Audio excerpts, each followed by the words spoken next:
আধিপত্য বিস্তারকে কেন্দ্র করে লালপোল বেঁধেপল্লীতে হামলা ও ভাঙচুর করার অভিযোগ উঠেছে কালিদহ ইউনিয়ন শ্রমিক দলের সভাপতি শাহাবুদ্দিন প্রকাশ মাইক শাহাবুদ্দিনের বিরুদ্ধে। স্থানীয়দের অভিযোগ, শাহাবুদ্দিনকে চাঁদা না দেওয়ার কারণে দোকান ও বাড়িঘরে হামলা চালায়। গত শনিবার রাত 11টার দিকে শ্রমিক দল নেতা শাহাবুদ্দিন ও তার ছোট ভাইয়ের নেতৃত্বে 20-25 জন সন্ত্রাসী দিয়ে বেঁধেপল্লীতে হামলা করে। এই সময় বেঁধেদের 2টি দোকান ও 4টি বসতঘর ভাঙচুর করা হয়। এই ঘটনায় পুরো এলাকা চাঞ্চল্যের সৃষ্টি হয়। আবার আমারে মারছে, আমার স্বামীরে মারছে, সবাইরে মারছে। এগুলো এসে প্রতি রাত এসে ইচ্ছা করে, প্রতিদিন আসে। আমরা কারো ক্ষতি করতেছি না, আমরা বেঁধে হইলো বাংলাদেশের নাগরিক। কালকে রাজ্যে শাহাবুদ্দিনে হঠাৎ করে হোলা 20-25 জন 30 জন লইয়ায় আমাদের গদ দুয়ার দোয়ান পাল কি জন্য ভাঙলো, কি আসে বিষয় সেটাই আমরা বুঝতে পারলাম না। শাহাবুদ্দিন আমাদের কাছে সাদা চা রাতের ব্যান্ডাতে আসে, কিরকম 4টা 5টা মানা আমাদের এখানে আসে সবার থেকে সাদা চা মোবাইল কারে নিয়ে ফেলে।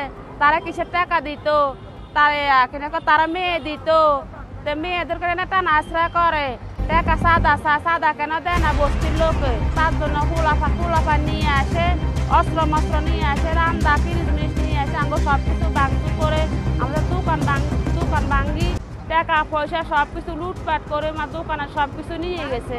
11টা 12টা বাজে আসি, একবার পানি আই শাহাবুদ্দিনের লোকজন আই দমকাই গেছে, আই টাকা পয়সা চাইতেছে, আমরা দিন ইয়ার পরে রাত 4টা আসি, আমাকে ঘরে আসি, ডাকাতি করি, আমাকে টাকা পয়সা সব কিছু সব লুটি পাটি বাবা সব নিয়ে গেছে। এদিকে অভিযোগের বিষয়ে অস্বীকার করেন শাহাবুদ্দিন। তিনি বলেন ভিন্ন কথা। আমি সেনাবাহিনীর সাথে বসবো, যদি সেনাবাহিনী যদি এইখানে উচ্ছেদ না করে আমি নিজে উচ্ছেদ করবো এদেরকে। আমাকে যদি আল্লাহ বাঁচায় রাখে আমি একটা লোকও মাদক এখানে বিক্রি করার জন্য দেব না। আমি এদের পিছনে দেখেন দেন এই আছে, এই খাল আছে, হেনাও খাল আছে, কাঁচরাও খাল আছে, সব মাদক এখানে হাজার কোটি টাকার মাদক বিক্রি করতেছে ডেইলি। সয়েল হলো ডন এখানে ডন। বেঁধেপল্লীর ঘটনায় ফেনী মডেল থানায় একটি মামলা হয়েছে। মামলার তদন্ত চলছে। তদন্ত পরবর্তী আইনানুগ ব্যবস্থা গ্রহণ করা হবে জানান ফেনী মডেল থানার ইনচার্জ মোহাম্মদ শামসুজ্জামান।